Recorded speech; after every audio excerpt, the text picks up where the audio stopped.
Segunda carta a los Corintios, el capítulo 3, el versículo 6 dice: el cual asimismo nos hizo ministros competentes de un nuevo pacto, no de la letra, sino del espíritu, porque la letra mata, mas el espíritu vivifica.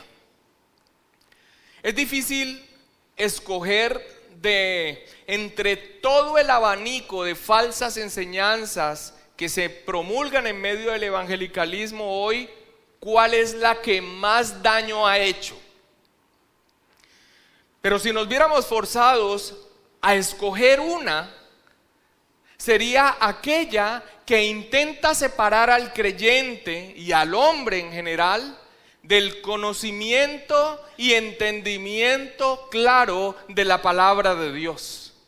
La Biblia, como lo redactaron nuestros antecesores en nuestra confesión de fe, la Biblia es la única regla, la única norma suficiente, segura e infalible de todo conocimiento, de fe para salvación y de obediencia para el vivir de los cristianos, de conocimiento, fe y obediencia salvadores.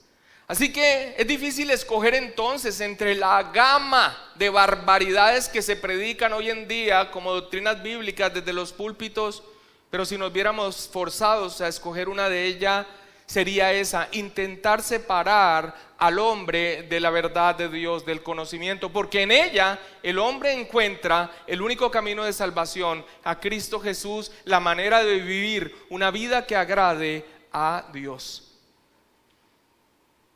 Decir que el juicioso estudio de la palabra de Dios apaga la vida del creyente es tal vez de las más perjudiciales enseñanzas que malignamente han hecho circular los falsos maestros para mantener a un pueblo postrado en la ignorancia y por lo tanto fácilmente manipulable. La animadversión, el rechazo al estudio teológico por parte de un creyente es una contradicción en sí misma. Porque esa conclusión a la que ha llegado ya es una afirmación teológica, pero de pésima teología. Aquello de que todos los creyentes ya hacen teología cada vez que expresan algo acerca de lo que creen es obvio. Y eso está claramente ilustrado por un maestro de seminario que cuenta acerca de un joven que con actitud displicente, con el ceño fruncido, se le acercó y de pronto, de la nada, enojado, le dijo: yo no necesito la teología, solo necesito el Espíritu Santo. A lo que cuenta el maestro, calmada pero firmemente le contestó: muchas gracias, joven, por su aporte teológico. El doctor Robert Fugate lo resume así: nunca es un asunto de teología o no teología. Siempre es un asunto de cuál teología. La bíblica o la antibíblica. La buena o la mala teología. La teología es un concepto inevitable. Y nuestro texto de estudio en esta mañana es uno de los más manipulados y tergiversados con ese propósito perverso de divorciar al creyente, de separar al creyente con el estudio juicioso y ordenado de la palabra de Dios. La letra mata, mas el espíritu vivifica. Es interpretado especialmente por el pentecostalismo como que el énfasis en el estudio doctrinal, en el estudio juicioso de la palabra de Dios, finalmente apaga la vida espiritual del cristiano, y que lo que verdaderamente necesita el creyente no es estudio, sino la experiencia con el Espíritu Santo, que en este caso del pentecostalismo apunta a otro error, que es el malentendimiento del bautismo del Espíritu Santo como una obra posterior a la conversión del creyente, que es en el que es supuestamente dotado de poder y su evidencia es hablar en lenguas.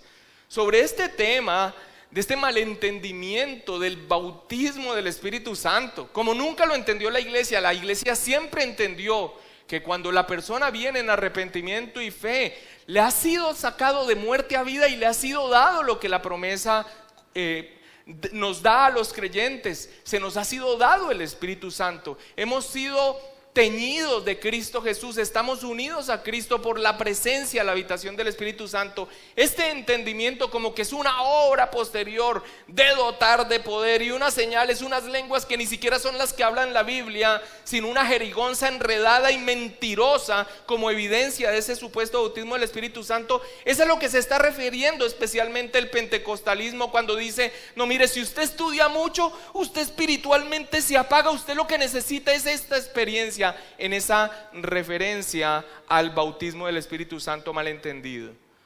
Sin embargo, esa experiencia con el Espíritu Santo no se ha quedado en ese malentendimiento pentecostal.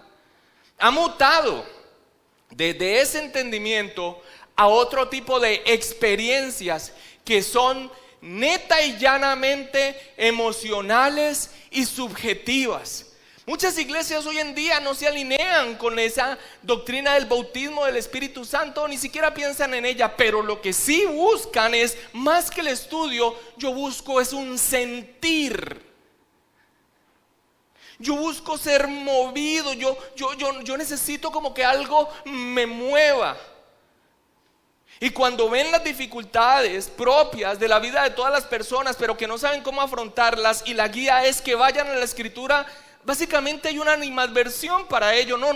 Yo necesito es una experiencia. Esa experiencia se ha convertido a lo que apunta directamente a las emociones y no a la razón, no al entendimiento, para que finalmente se convierta en una convicción. Lo que impacte los sentidos. No importa si lo que nosotros cantamos tiene una pésima teología, pero con tal de que me saque la lágrima. Eso es lo que realmente yo necesito para mi crecimiento de vida espiritual. Pero estos himnitos,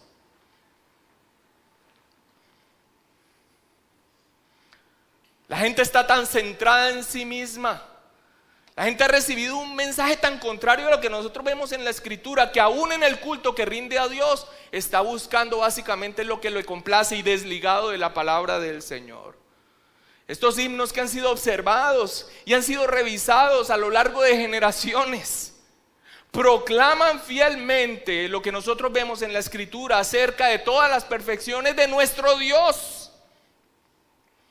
Y el propósito de no armar un show que mueva las emociones es para no desviar tus emociones en la adoración a Dios, sino que sean un camino para que nosotros realmente levantemos lo que Dios aprecia.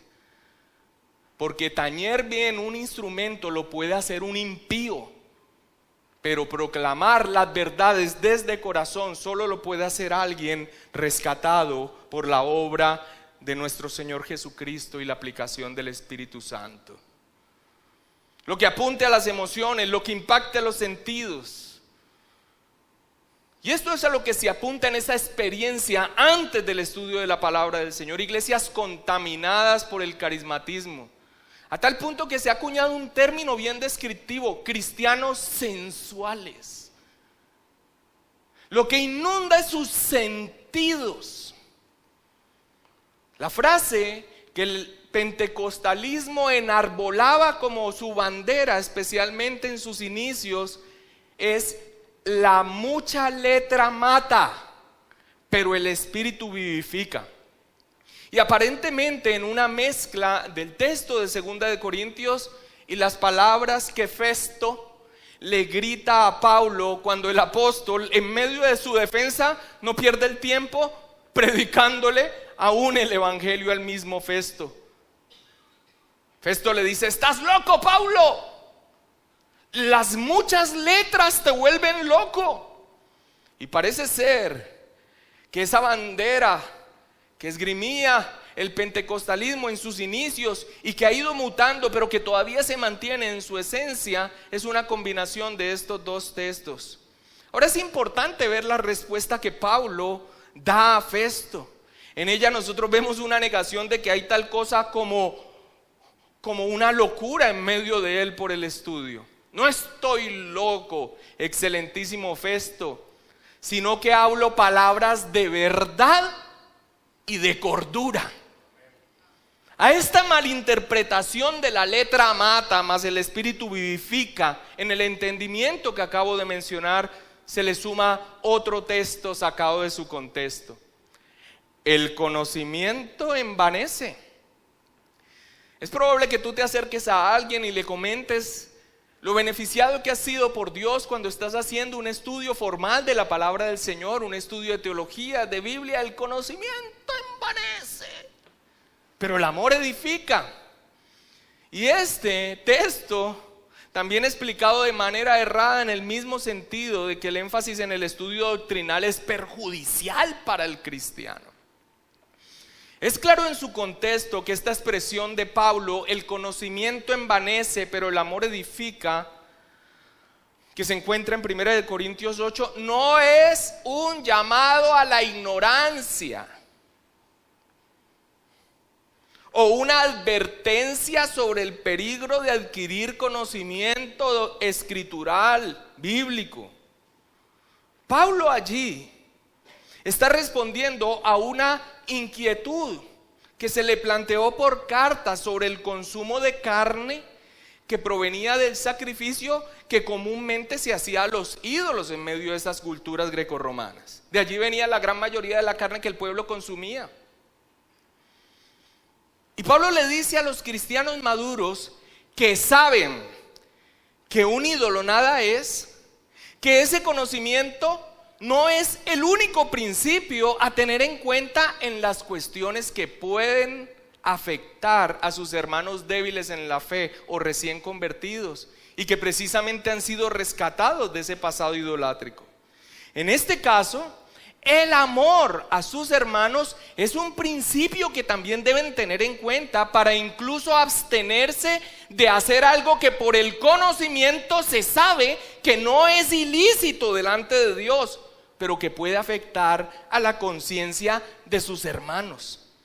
Así que cuando se suma la letra mata, el espíritu vivifica, el conocimiento envanece, pero el amor edifica, no se está diciendo en la escritura de ninguna manera, y esta es una perversión terrible, no se está diciendo que es perjudicial para el cristiano profundizar en el estudio de la escritura, conocer las doctrinas, saber cuál es el fundamento de aquello de lo que cree, qué es el cristianismo, sumergirse en la reflexión teológica, porque entonces si eso pasa se va a apagar y usted se va a envanecer. Lo mejor es entonces ser guiado por el Espíritu Santo y tener mucho amor. ¿Cuál es la base del amor que nos da la escritura? Obviamente no son nuestros sentimientos variables. Es el concepto bíblico del amor, y este jamás lo tendremos por experiencia personal, solamente a través de la bendita palabra del Señor. Por supuesto que la letra mata y el conocimiento envanece. No es una invitación a la iglesia a quedarse ignorante por su bien. Es una obra del maligno, dado por falsos maestros que quieren tener a un pueblo ignorante fácilmente seducible para sus propósitos, como ya fue expuesto aquí por la misma palabra del Señor, acerca de esos falsos maestros judaizantes representados en el tiempo de Pablo, pero que permanecen al día de hoy en medio de un pueblo ignorante.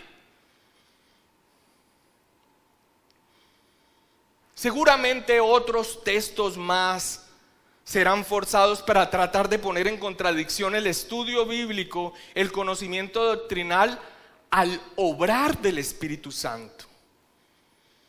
Lo cual es terrible, porque ¿saben qué es lo que están haciendo allí? Están desligando al Espíritu Santo con su principal ministerio. ¿Cuál es su principal ministerio? Su principal ministerio no es que le caiga escarcha en la mano. Su principal ministerio no es hacerlo caer, hacerlo rebuznar como un burro, ladrar como un perro y revolcarse sobre su vómito en medio de una liberación. El principal ministerio del Espíritu Santo es iluminar la bendita palabra del Señor para darle la gloria a Cristo, para mostrar a Cristo a los hombres. Pero cuando venga el Consolador, dijo el Señor Jesucristo, a quien yo os enviaré del Padre, el Espíritu de verdad, el cual procede del Padre, Él dará testimonio acerca de mí. Y esto se lo dice a los apóstoles y después les dice cuál es el papel de los apóstoles, aquellos que Dios usó para que se completara el canon, el resto de las escrituras, el Nuevo Testamento. Y vosotros daréis testimonio también, porque habéis estado conmigo desde el principio.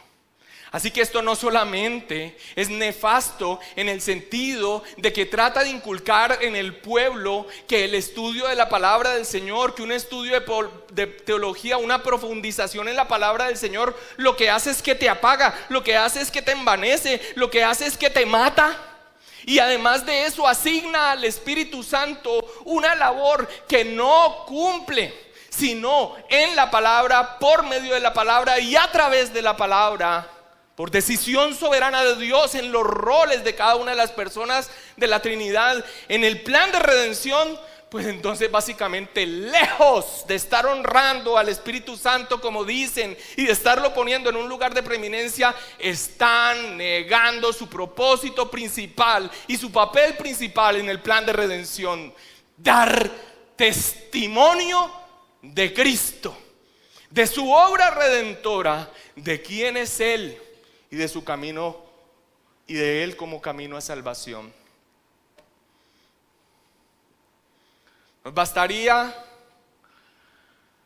con simplemente leer la Escritura, de verdad, para poder darnos cuenta que todos aquellos que nos sugieren que el estudio y la profundización de la palabra del Señor y entrar en una profundización de un entendimiento teológico sobre todas las verdades que vemos en ella es prohibido en la palabra de Dios. Pero nos basta solo remitirnos a las peticiones de oración del apóstol Pablo por la iglesia. Lo vemos en Filipenses 1, lo vemos en Colosenses, al cual texto quiero que me acompañen, Colosenses 1, versículo 9 y 10.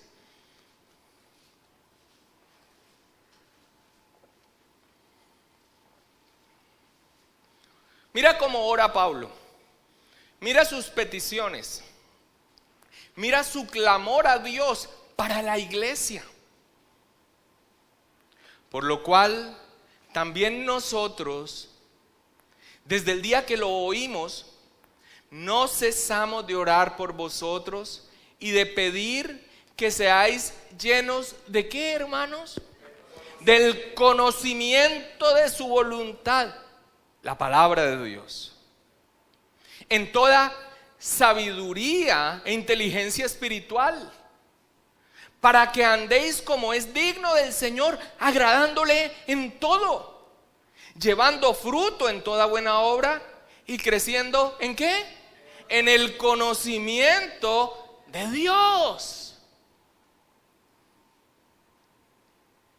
Y para no extendernos más allá y por cuestión de tiempo, y no por falta de evidencia, sino por tiempo, nos bastaría con leer las palabras del Señor Jesucristo. Escudriñad las Escrituras, porque a vosotros os parece que en ellas tenéis la vida eterna, y ellas son las que dan testimonio de mí. La letra mata, pero el Espíritu vivifica. En la interpretación torcida, en la influencia del pentecostalismo y su mutación al carismatismo, apuntando a las emociones, desligado de la verdad, podría ser de entre ese abanico de barbaridades uno de los más graves, porque apunta a destruir el fundamento de nuestra fe. ¿Y con qué quedamos entonces? con lo que han quedado muchos que se profesan cristianos hoy en día, con un misticismo, con una superstición, creyendo lo que se le da desde un púlpito sin que tenga un sustento bíblico, escritural, simplemente se lo tragaron entero. Y todas estas enseñanzas tienen un propósito que ya fue mostrado por la Escritura. ¿Cuál? Falsos maestros que quieren tener al pueblo en esa condición para su lucro. Siempre Satanás, ante una verdad que ha establecido, como que ha designado pastores y maestros que prediquen el evangelio y vivan del evangelio, siempre Satanás ha hecho una caricatura de los propósitos de Dios.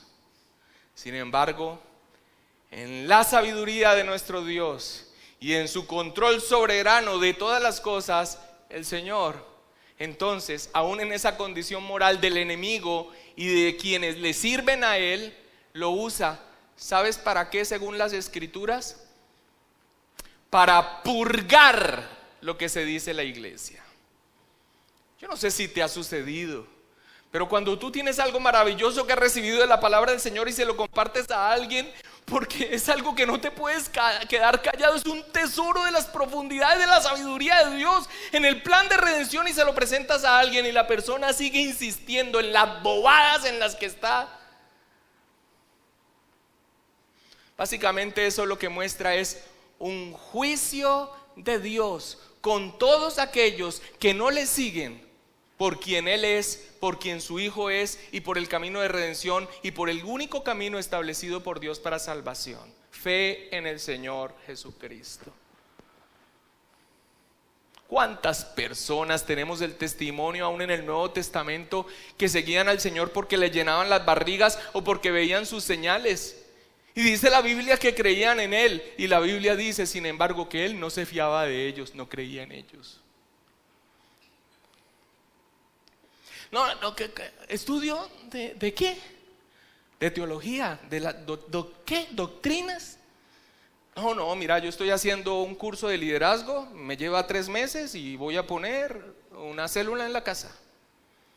Jesucristo. Pero ustedes pueden dar testimonio de las barbaridades que supuestamente se enseñaban a través de unos panfleticos insulsos. Hermanos, si con temor y temblor un hombre con un cierto recorrido y formación se para en un púlpito entendiendo su limitación e incapacidad para exponer la profundidad de un texto, un neófito de 3 meses llegado, ¿sabe cuál es el propósito de eso? Uno solo. Eso tiene un nombre inclusive en el día de hoy. Se llama iglecrecimiento. Y es más o menos como una especie de multinivel. Llena de sillas, haz un grupo en tu casa, trae más gente, no importa el mensaje. Por supuesto que todos nosotros estamos llamados a predicar el evangelio, pero la palabra del Señor habla precisamente de no hacernos muchos de nosotros maestros, porque tendremos una mayor responsabilidad, mayor condenación, dice la Escritura. Ahora, tal vez alguien argumente que no se puede generalizar imputando este error a todas las iglesias, que eso es injusto, pastor. Todavía en alguna de ellas se abre la Biblia, se lee y se habla de ella, y eso es verdad. El problema está en que esa animadversión por un estudio juicioso, organizado de la palabra de Dios, como algo que es opuesto al obrar del Espíritu Santo, ha calado tan hondo en la iglesia contemporánea, que aunque se abra la Biblia y muchos puedan recitar versículos, esos versículos no son entendidos en su contexto. Su comprensión es deficiente, porque incluso hay una negativa en las iglesias a impartir a las personas los principios básicos de la correcta interpretación de las Escrituras. Hay una negación, una negativa a hacer una reflexión teológica de cómo se relaciona todo esto que se lee para un entendimiento unificado de las doctrinas fundamentales que nos enseña la palabra de Dios, de cómo se relaciona todo esto que aparentemente entiendo y la armonía que hay en todo ello. Y la muestra cúspide de la degradación a la que se ha llegado sobre el entendimiento de la palabra de Dios es una cosa que es una abominación, que es la tal palabra rema. Y es una abominación contra nuestros principios cristianos. Esa tal palabra rema no es más que torcer la palabra de Dios para que diga lo que uno quiere que diga.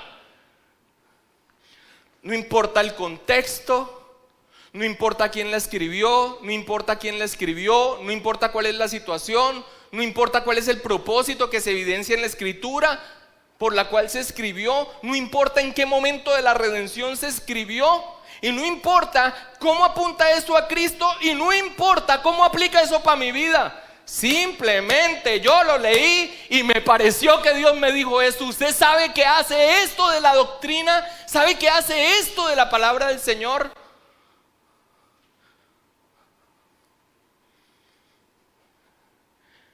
Y todavía hay personas que se dicen cristianas y dicen, pero es que yo creo que cada uno tiene su interpretación del texto.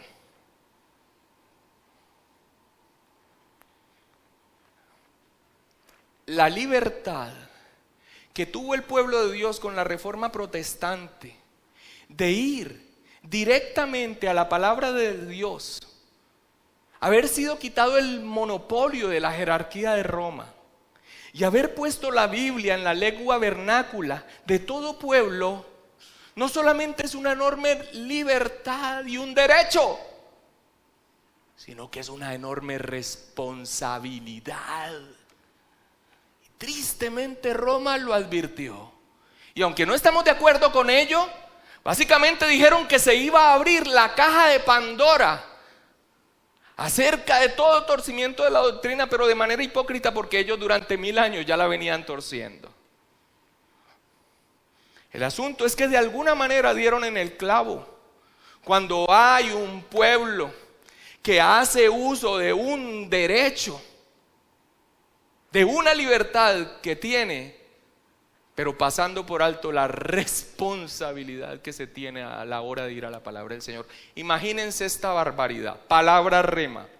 Usted abre la Biblia, lee algo y a usted Dios le dijo algo que a usted le pareció.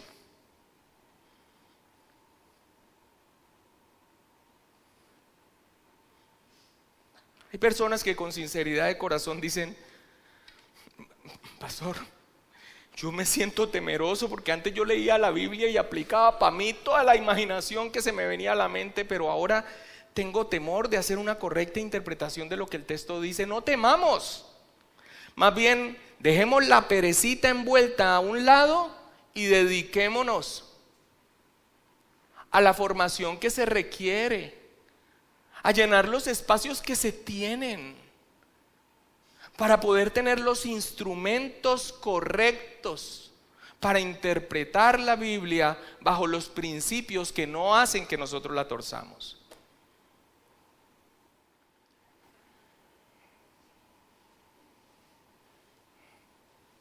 Entonces, ¿qué quiere decir la letra mata, mas el espíritu vivifica? De antemano quiero decir que este es solamente un abrebocas sobre toda la serie de sermones que se vienen en la próxima temporada de predicación de 2 de Corintios, cuando se empiece a hacer un contraste enorme entre el antiguo pacto y el nuevo pacto, entre los ministros del nuevo pacto y lo que enseñaban los judaizantes, la relación entre la obra de Dios y la ley de Dios dada en el Antiguo Testamento, y seguro que vamos a profundizar mucho en ella. Pero hoy quiero dejarlo como un abrebocas, pero no quedarnos en vilo en qué significa la letra mata y el espíritu vivifica. El versículo 6 dice, el cual asimismo nos hizo de 2 de Corintios 3, el cual asimismo nos hizo ministros competentes de un nuevo pacto, no de la letra, sino del Espíritu, porque la letra mata, mas el Espíritu vivifica. Y quiero mostrarles las bondades que hay de una exposición clara de la palabra del Señor y de las virtudes de la predicación expositiva. Brevemente voy a resumir todo lo que hemos venido estudiando y que ya nos dice qué es lo que significa esto. Pablo viene haciendo una defensa de su ministerio frente a las difamaciones de falsos maestros que han tratado de descalificarlo en todo sentido, en su integridad, en su carácter, en sus intenciones y motivaciones, pero principalmente en su autoridad apostólica. Y todo esto tiene un propósito: desvirtuar el mensaje de Pablo, que es el evangelio. Para ellos, estos falsos maestros, estos detractores de Pablo, reclamar para sí mismo esa autoridad y entonces sembrarse como la autoridad en medio de esa iglesia con un propósito de lucro. Esos falsos maestros judaizantes, y esto va a quedar confirmadísimo en la próxima serie de sermones si Dios nos da vida, esos falsos maestros judaizantes reclamaban esa autoridad que negaban en Pablo, respaldados por cartas de recomendación que probablemente habían sido expedidas por personas del círculo judío en Jerusalén. Esas personas que no entendían el evangelio veían en el mensaje de Pablo un gran peligro desde su comprensión errada acerca de la ley de Dios. A lo que Pablo ha respondido frente a esas cartas que ellos presentaban de recomendación, Pablo ha respondido que sus cartas de recomendación, en caso de necesitarse, son los mismos corintios. En los corintios en los que el Espíritu Santo ha obrado salvación mediante la predicación del evangelio. Para ellos, mediante la predicación de Pablo como un instrumento que esparce el olor de Cristo. Así lo señaló en una figura de un triunfo romano en el cual muestra a Cristo como el victorioso y Él como uno de sus trofeos que sirve para esparcir el olor. Para ellos, los corintios, ese olor que para algunos es muerte para muerte y para otros vida, para los corintios ha sido vida. Y eso ha sido presentado delante de ellos mismos como su carta de presentación en caso de requerirse. Y no una carta escrita con tinta, como los judaizantes, sino con el Espíritu del Dios vivo. Y ha dicho en ese versículo 3, no en tablas de piedra, sino en tablas de carne del corazón. Y con esa expresión de no en tablas de piedra, sino en tablas de carne del corazón, escritas por el Espíritu Santo, lo que ha hecho Pablo es introducir el poderoso tema que nos conduce al grueso de esta carta de 2 de Corintios. ¿Cuál? El nuevo pacto establecido por Cristo Jesús y ellos, los apóstoles y sus compañeros, como ministros del nuevo pacto. Cuando dice tablas de piedra, tablas de carne del corazón con el Espíritu del Dios vivo, allí está haciendo una alusión a la promesa que se hacía de un nuevo pacto aún desde las escrituras del antiguo pacto. Y las voy a volver a leer. En Jeremías 31:33, vayamos allá todos, por favor, no pierda el texto de estudio.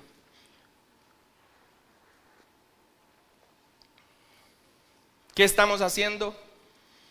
Estamos entendiendo qué significa la letra mata y el espíritu vivifica.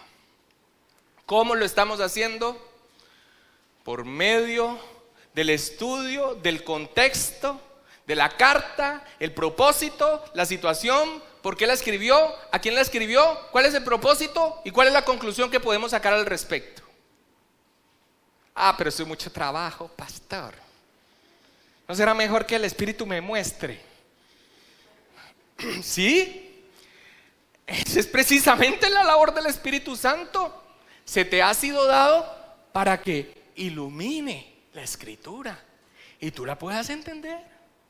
Y la creas, y la abraces, y la entiendas.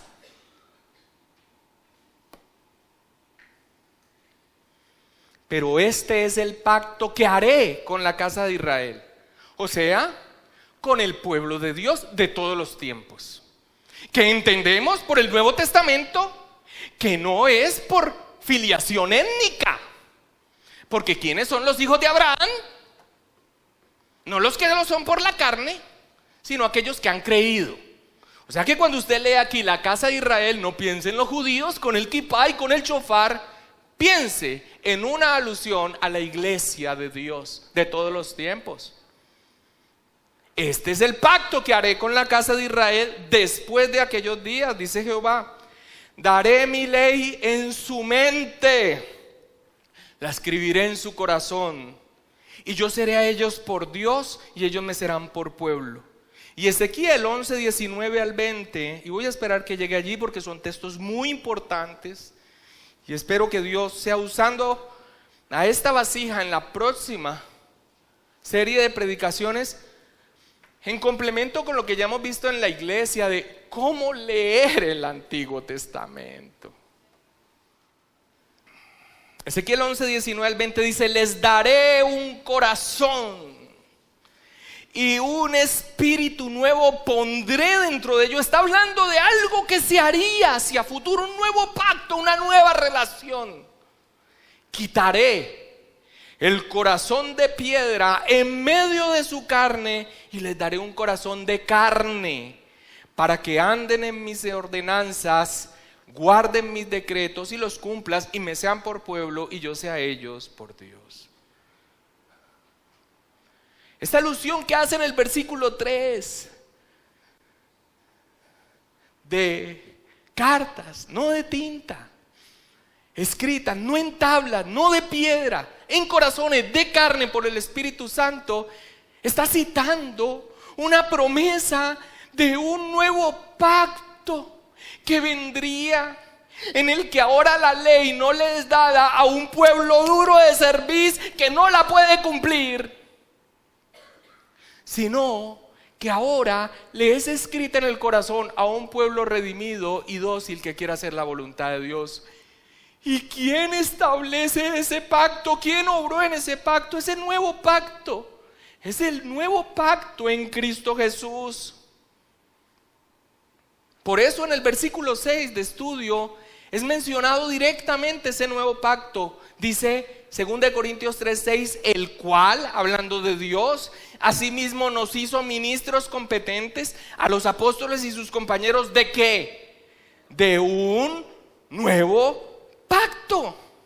Y Pablo aquí está afirmando su competencia, la capacitación y la autoridad que le ha sido dada por Dios como ministro de ese nuevo pacto, anunciado por los profetas, por profetas como Jeremías y Ezequiel, y establecido, consumado, instituido por el Señor Jesucristo en su muerte. En la última cena, nuestro Señor toma la copa y dice: esta copa es el nuevo pacto en mi sangre, que por vosotros es derramada para remisión de los pecados. Y Pablo lo reitera más adelante en 1 Corintios 11:25, esta copa es el nuevo pacto en mi sangre. Y después de que el apóstol Pablo menciona el nuevo pacto, empieza a ampliar ese contraste, esa diferencia entre su labor como ministro del nuevo pacto y lo que trataban de impartir los judaizantes en su mal entendimiento de la ley y del propósito de la ley que fue dada bajo el antiguo pacto. Allí Pablo entonces, al hablar del nuevo pacto y de ellos como ministros competentes, empieza a hacer un contraste. ¿Con quiénes? ¿Por qué está hablando de cartas? ¿Cuáles otras cartas habían? No perdamos el contexto. Las cartas de los judaizantes, las cartas de reclamación, desvirtuando la autoridad del apóstol Pablo, él diciendo: nuestras cartas son ustedes, con toda la alusión del cumplimiento del nuevo pacto en Cristo Jesús, y ellos como ministros competentes. Y empieza a hacer un contraste con lo que enseñaban esos judaizantes, no de la letra, sino del espíritu, porque la letra mata, mas el espíritu vivifica. Ahora sí, después de 40 minutos de predicación, podremos decir entonces qué significa la letra mata. No es difícil concluir que la letra mencionada aquí de ninguna manera puede ser el estudio de la palabra del Señor, la comprensión organizada y profunda de las doctrinas que enseña la palabra del Señor. La letra mata no es un llamado a la ignorancia, es una referencia a la ley de Moisés, a la ley dada en el antiguo pacto. Y esto es confirmado de manera evidente por el mismo contexto. Mira lo que dice el versículo 7. Y si el ministerio de muerte, otra vez con lo de muerte, letra mata, ministerio de muerte. Y si el ministerio de muerte grabado con letras en piedras fue con gloria, tanto que los hijos de Israel no pudieron fijar la vista en el rostro de ¿quién? Moisés, a causa de la gloria de su rostro, la cual había de perecer. Hermanos, a simple lectura, con el contexto, sabiendo su defensa, sabiendo lo que han presentado los falsos maestros judaizantes, su mal entendimiento de la ley, del antiguo pacto, en contradicción con el evangelio, con Pablo, con su autoridad como ministro, claramente cuando Pablo dice que es un ministro competente de un nuevo pacto y no de la letra, está haciendo referencia que él no es un ministro de ese mal entendimiento de la ley que fue dada bajo el antiguo pacto y que los maestros judaizantes están tratando de meter dentro de la iglesia de Corinto, pervirtiendo el evangelio. Ese contraste es clave para la comprensión del mensaje. Pablo quiere enfatizar que no importa cuán recomendados estén los que ahora se presentan a los corintios como quienes tienen realmente autoridad, porque sus enseñanzas están basadas en un entendimiento errado del antiguo pacto, donde demandan el cumplimiento de la ley de Moisés para salvación. No, ese no es el camino de salvación.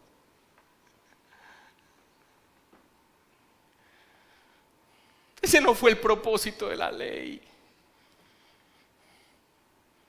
Ese es un camino imposible de recorrer para una humanidad ya caída. Ese no es el propósito de la ley dada bajo el antiguo pacto. Acompáñame a Gálatas capítulo 3 versículo 10.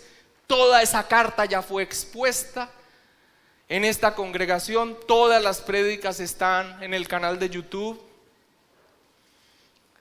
Yo por eso veo como cuando alguien empieza a guiarse hacia lo judío mesiánico, cuando alguien empieza a guiarse hacia la observancia de la ley como un camino de salvación, yo básicamente mi conclusión es: uno, no le ha iluminado Cristo, o dos, no ha leído la Biblia.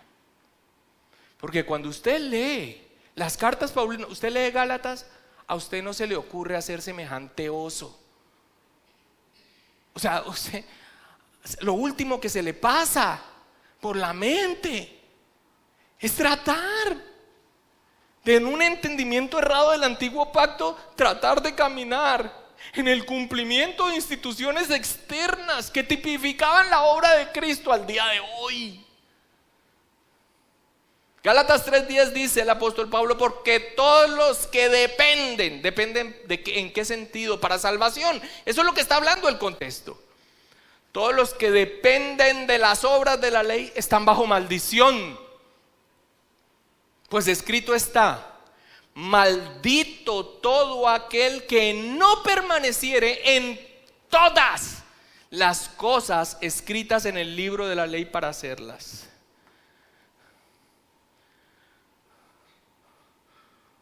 Por eso dice que todos los que dependen, todos los que están haciendo depender su salvación del cumplimiento de la ley, están bajo maldición. ¿Por qué? Porque la ley no exige una balanza. No cumple más que las que menos. Esas son las religiones humanas. Yo no soy tan malo, yo soy más bueno. No. El estándar es la santidad de Dios. Y la ley es buena, es perfecta, es santa, porque nos muestra el carácter perfecto de Dios. Lo cual, para una humanidad ya caída, es un camino imposible de recorrer.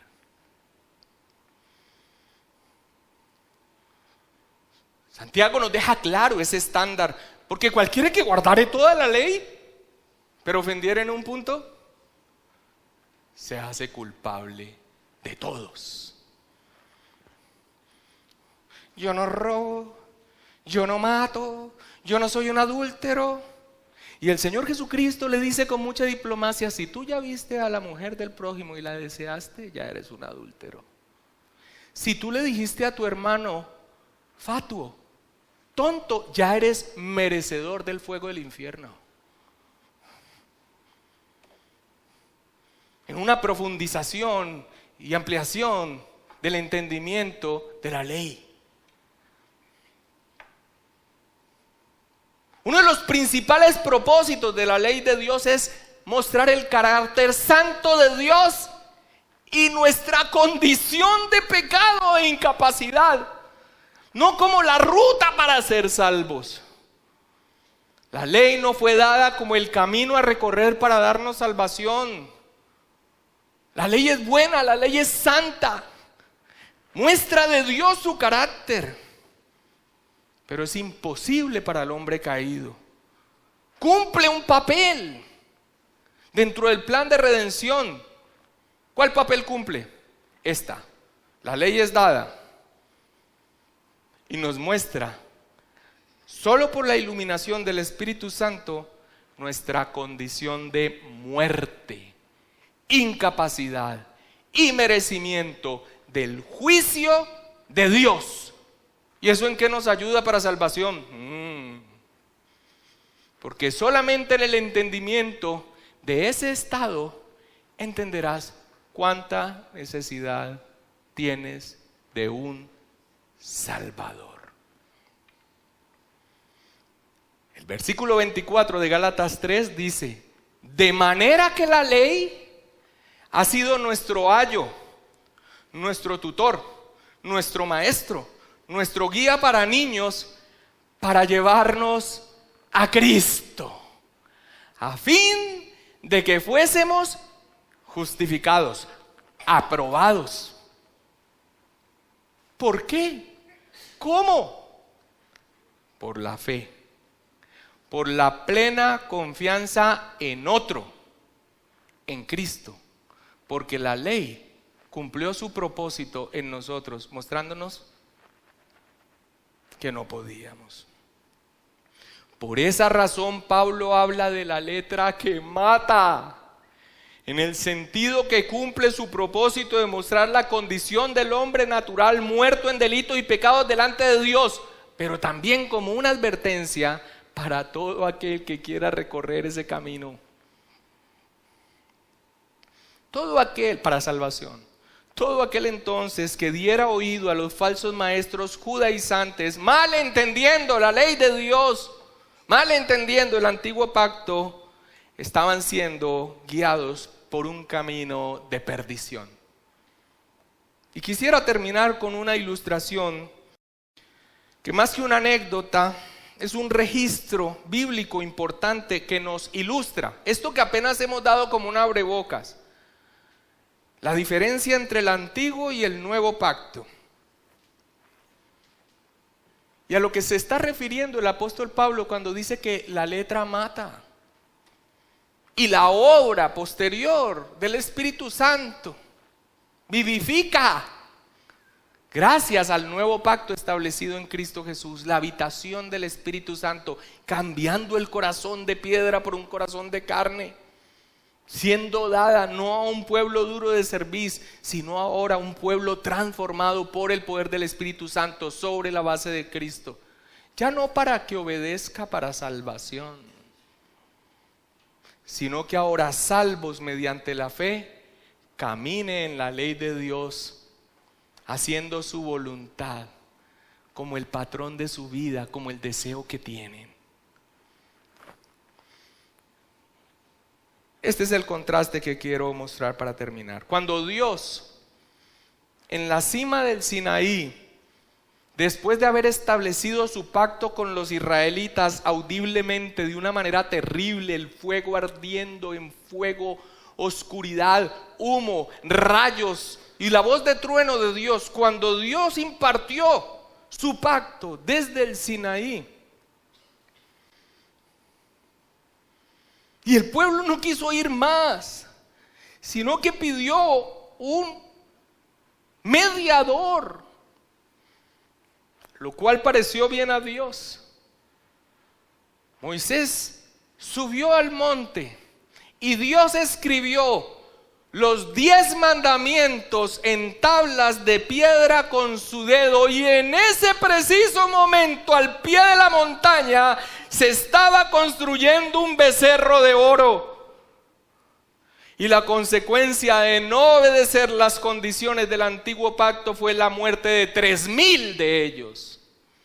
En contraste, consumado y establecido el nuevo pacto por el Señor Jesucristo, una vez cumplida la promesa del derramamiento del Espíritu Santo sobre toda carne que Joel dio, Pedro se levanta en medio del pueblo predicando el Evangelio, anunciando en Cristo el camino de salvación, el cumplimiento de la profecía de Joel, el derramamiento del Espíritu Santo en todos los creyentes sin excepción.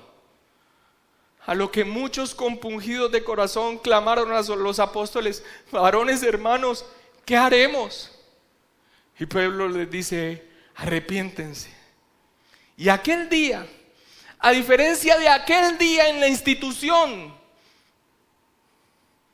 en la ley dada, en ese momento 3,000 moría. Aquel día los que recibieron su palabra fueron bautizados, y dice la palabra de Dios que aquel día 3,000 personas fueron añadidas a la iglesia. Padre, te damos gracias, Señor.